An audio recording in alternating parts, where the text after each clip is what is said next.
Hey guys, welcome back to another video. So today I'm going to show you how to measure your efficiency of your code. So let's say you have two different methods to do something. Let's say one of them just does it in this one way and then the other one does it in another way. So I'm going to show you how to compare the execution time of each method so you can determine which one will be the most efficient, which one is the best to use. So first, let's open a new script. And what am I gonna do? I'm gonna do this, call this function called tick. So tick is basically the amount of time that has passed since January 1st, 1970, not 1770. Okay, so January 1st, 1970, the amount of time that has passed since then. Usually it's seconds, but there's a decimal which will be parts of seconds. So you can kind of think of it as the amount of seconds that have passed since this date. So now I'm gonna make two for loops, and for actually you don't need to do a for loop. You could just make it a function or something, but you can like play around with this after I'm done. I'm just gonna put a for loop so you can kind of see a noticeable difference between the execution times. So we're gonna put two for loops, and this is where the code will go. And I'm gonna print.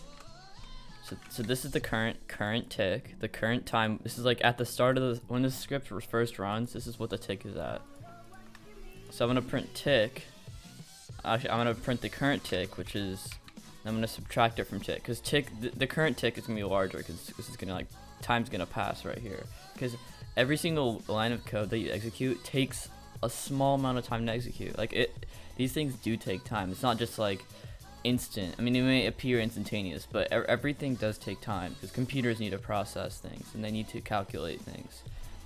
So tick right here, we're gonna get the tick after this is done, which is this tick right here, and then we're gonna get here I'm gonna rename this to start tick.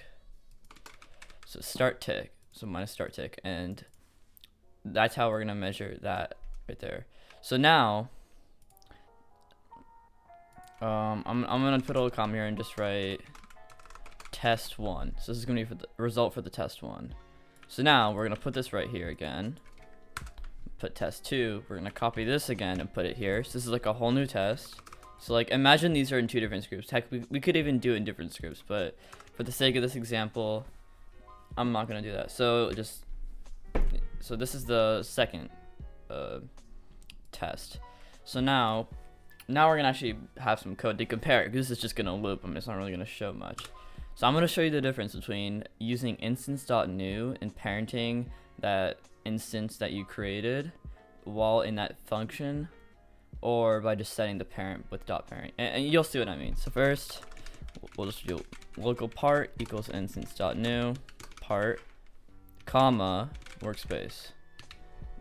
And now I'm just gonna set a ton of random properties. Part dot anchored equals true, why not? Part, whoops, whatever that is. Part dot transparency equals, I'll do 0.5. Part dot color equals color 3 dot from RGB. Why not yellow? So I'm just gonna set a couple more now. Part dot reflectance equals 0.3. I'm just thinking of random things right now. I'm gonna do one more. Let's see. Part dot name equals part. Wait, no. I'm gonna do lowercase. No, sorry. I'll just do random stuff right there. So now let me get this rid of this comment. So now what we're gonna do is we're gonna for this test, it's essential that these things are equivalent. I mean, these things are equal to what you put down here. That has to be the same. These things like have to be going here, because this is like part of the comparison. You're not like comparing. I'm not trying to compare multiple variables and multiple actions at once. I'm trying to keep it to one single thing that I'm changing.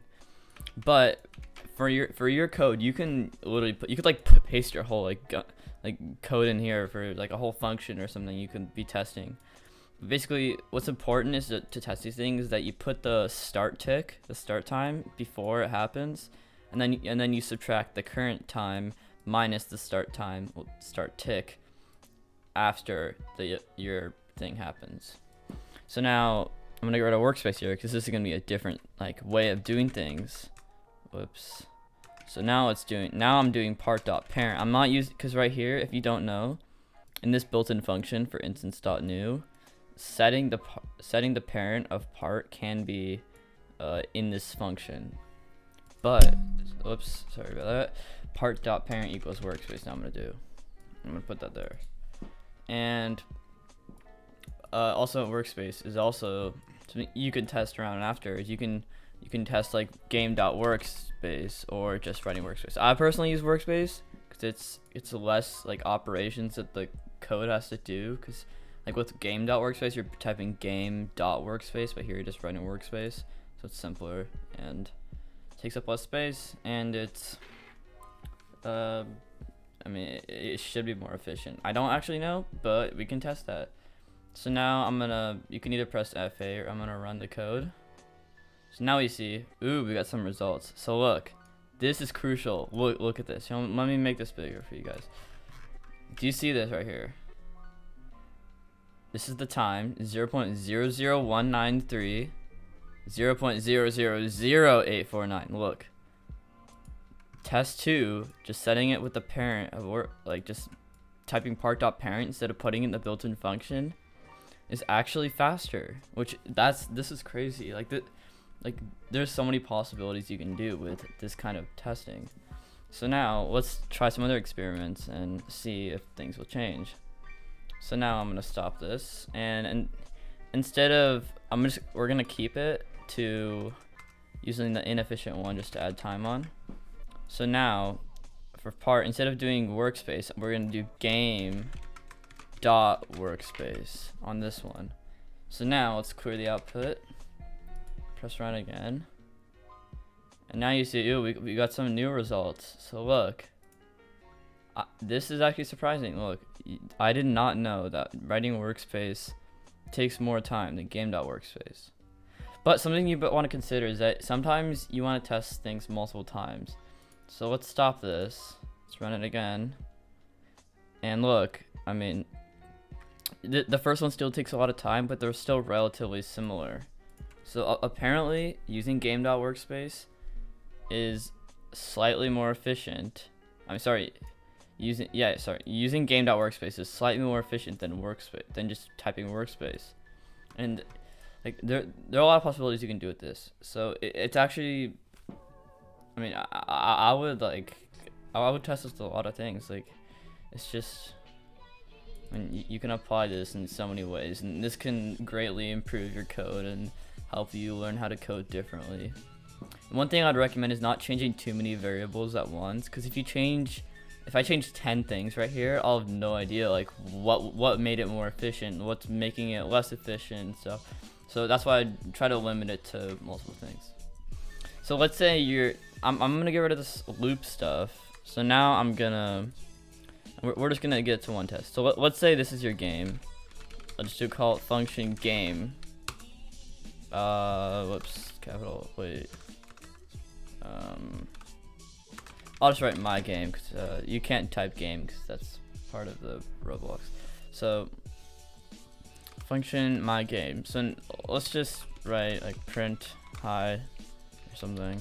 Or like, let's say this is like the code that you want to test. Your code that you want to test. So now we'll just call this function, and then we can test it. And you see, you get a little result right here. I mean, here's the hi. This will just like whatever's going on in your game. And then here you can see, or this is the execution time. So, I mean, in conclusion, this can be very useful. Measuring execution time can actually greatly help your code. And I think it's important to like bring attention to what methods are inefficient, which methods are efficient. Because, I mean, you want your game to be able to perform well. You want your scripts to be able to not lag a ton. And yeah, and there's also like this problem when and if you were to test, like if you're gonna test weight, this is one issue with weight right here, is that whoops, let me just save my code. See, I'm just doing weight here. This is one issue with weight, is that you see, this is how long wait happened. 0.08 seconds.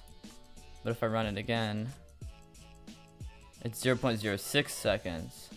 If I run it again, 0.06 again. So it's depending on the computer that's running it, and that's a problem, because you want your weights to be consistent if you're doing like a transition for something, or you're like, I mean, it really depends what the scenario you're applying it to is. So here you can see this is 0.08. Yeah, weights can be weird. That's one problem with weight actually. This is actually an issue, is that I think I read about this in the dev forum somewhere, is that weights can be inconsistent sometimes.